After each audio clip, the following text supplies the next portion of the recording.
With every step you took, you felt the uncomfortable sensation of your bindings around your wrists behind your back, its adhesive rubbing against your skin and ripping into it, if only a little.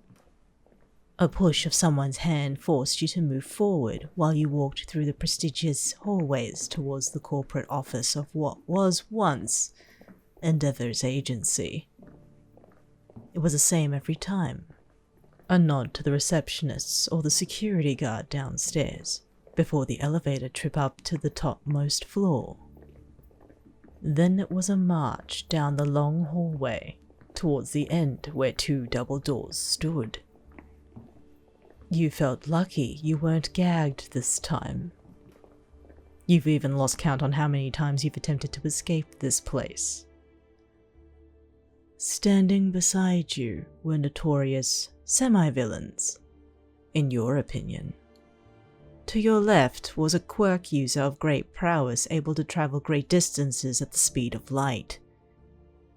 To your right, and to your surprise, was a man who ran the show amongst the Yakuza, the one who had tied you up personally.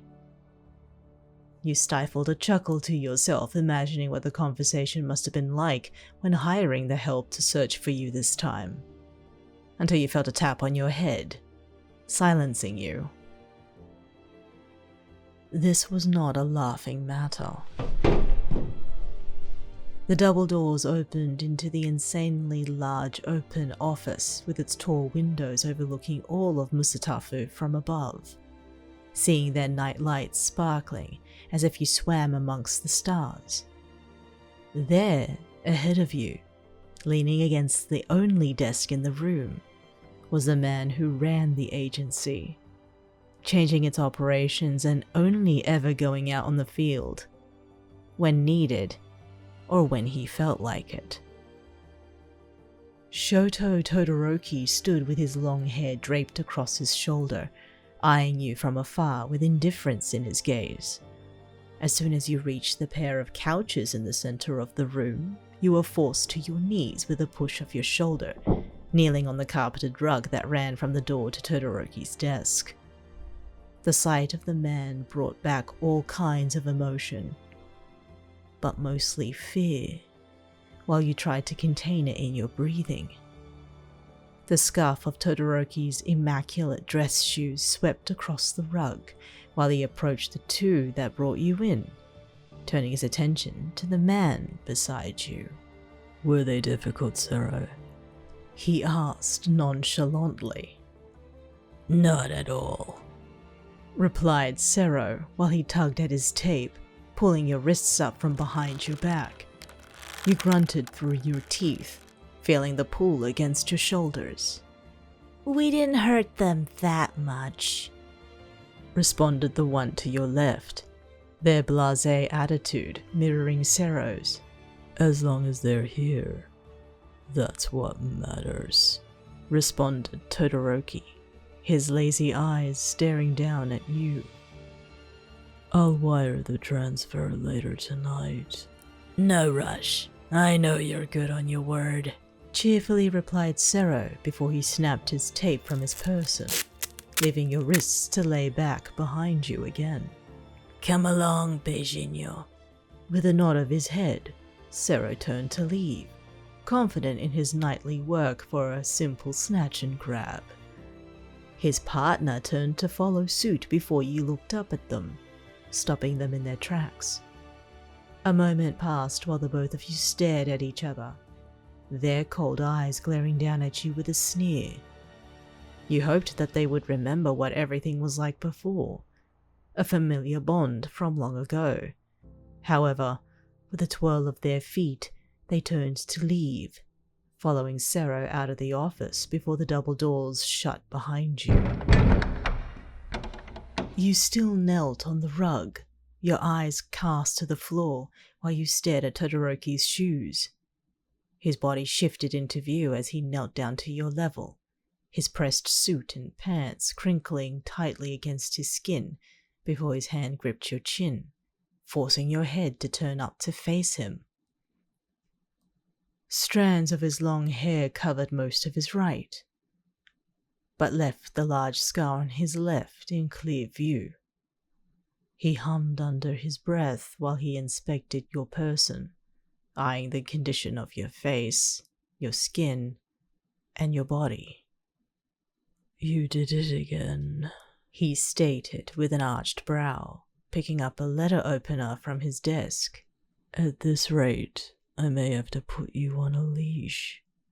Now we don't want that, do we?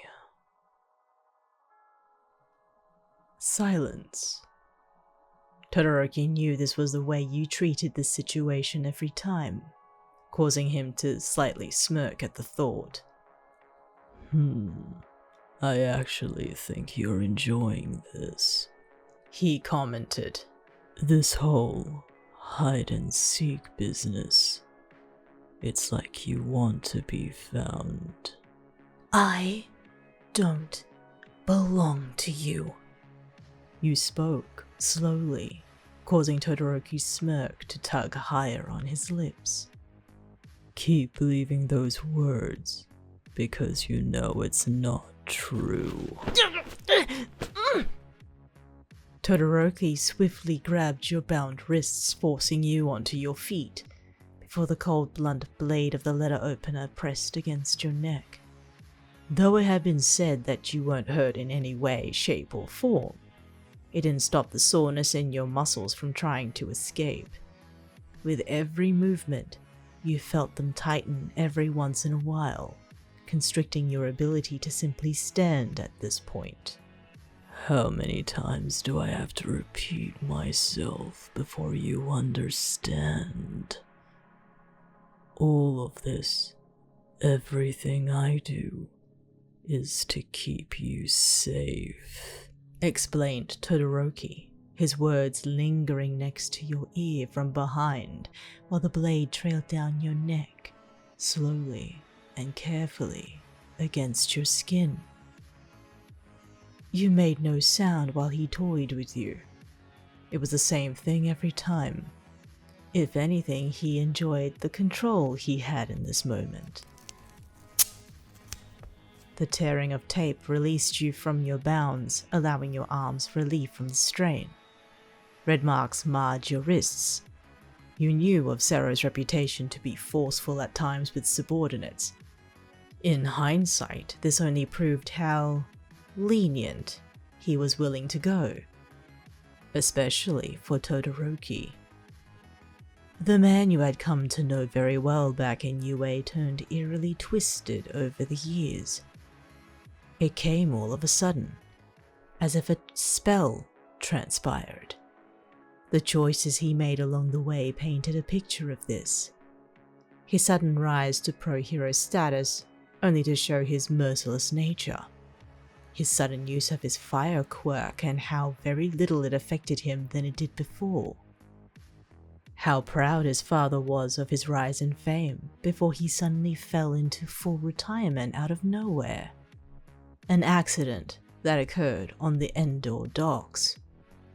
As soon as Todoroki inherited his father's agency, things then turned for the stranger. Corporate deals and espionage had turned him into more of a mastermind than you had originally believed. Now a man of stature, presence, and infamy. Enough that he no longer stepped into the pro-hero field. You had tried many times to understand where it all came from before the turn of events occurred. Many times you had tried to convince him of who he truly is. But to no avail. Shouto Todoroki was now the mogul of all of Musatafu. Someone of that power and influence was scarier than the worst villains out there. You rubbed against your wrists to relieve yourself of the burn the tape left behind. Your eyes followed Todoroki as he seemingly and gracefully glided past you towards his desk, his eyes always on you, while he haphazardly threw the letter opener. What fun is there in that? You questioned, defiant and confident. You hardly step out of the building and hire others to track me down. Don't you ever miss the thrill of field work? It bores me, He simply replied, igniting flames from his fingers while he played with them in the air. I would much rather enjoy my time here, with you. But that could only work if you stayed. And with the world in the state it is now, you need to be here. More than ever. You eyed his form while he walked towards the large windows overlooking the city. He continued to play with the flames, the heat dancing around his fingers. You stared at the square of his back. That same back you followed since UA, but always one step behind. With all the territories laid out, Ground Zero and Deco are due for another release. The culling would be complete, and the black market would be in a boom, explained Todoroki while he stared into the city. You out there, while all of that is happening. I cannot bear to think what would happen to you, my darling. With every word he spoke, you reached out for the letter opener on his desk, slipping the blunt instrument in the palm of your hand. Each step you took towards him was carefully thought out, ensuring that no sound could be heard from your footsteps. You also have the gangs making diversions, and the Yakuza keeping things under wraps, continued Todoroki. It was an interesting conversation, trying to persuade Zero to hunt you down. Now I'm out of pocket for it. You immediately took your opportunity and lunged towards the square of his back, raising the letter opener above your head before you watched his right hand click his fingers. A spark of frost appeared, shooting towards your raised hand and freezing the letter opener, the sting and bite of the cold forcing you to release it from your palm. You hissed from the sudden sting of frost creeping into your fingers before a cold palm grabbed your throat, throwing you against the cold pane of the window with a hard thud. Wincing from the aftermath of pain that ran through your spine, you peered through your eyes, staring into Todoroki's cold, passionate ones. He still played with flames in his left hand, drawing the heat towards your cheek. The lick of the flames pricked at your skin, but not enough to cause harm. All Todoroki did was watch you squirm, the fire minutely singeing your hair. If only you weren't drugged earlier, you could call forth your quirk to level the playing field. But you knew Todoroki wasn't a simple man. He had hired Zero for a reason. While in his grasp, Todoroki drew closer to you, eyeing your form before he put out the flames. That smirk returned while he caressed your cheek, his body against yours, pressed against the window. You're going to make it up to me, he demanded softly. I paid so much for you to come back. Shouto. You spoke as calmly as you could. I still have hope that you're still in there. But I am here. No, the real you. You emphasized. The empathetic you. The you that shared an umbrella with me that day after school. The you that was so oblivious to everything about each other. The you who introduced me to your mother.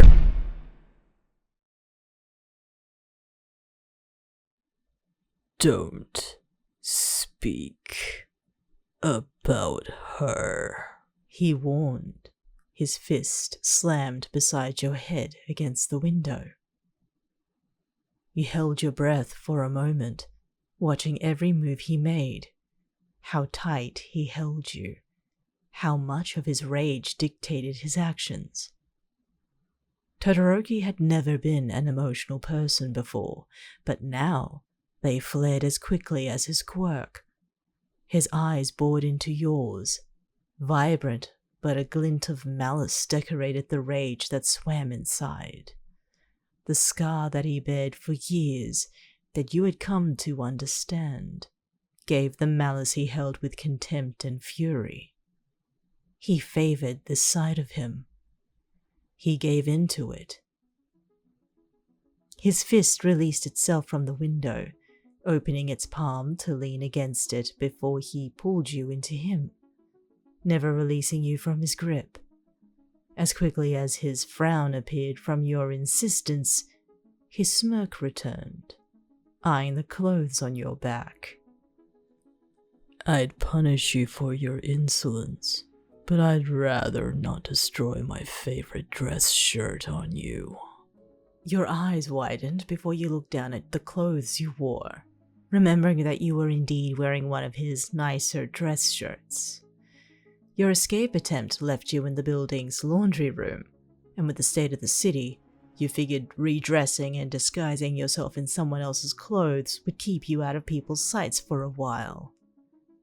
Unfortunately, the suit bag you pulled was none other than Todoroki's. You sighed, looking away from him despite the rush of blood that flushed into your cheeks and in your ears. His heat wasn't helping the situation as well. Once upon a time, it was a lifesaver. Now, despite the feeling of comfort being there, he teased you with it. His chuckle reached your ears while the thrum of it reverberated against your body, his hold on you engulfing your body into his.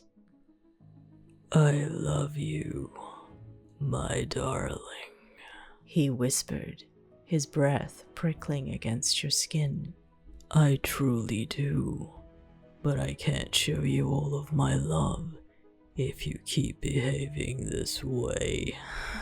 I just want you back, you continued while he pressed your head into his chest, his grip possessive.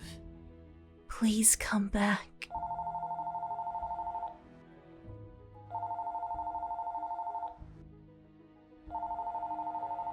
The office phone interrupted the moment, catching Todoroki's attention towards it. Immediately, with a click of his fingers, ice encased your feet to the floor and bound your hands together, its frigid chill stinging against your skin. I won't be long, spoke Todoroki while he made his way to his desk, picking up the letter opener from the floor and answering the phone.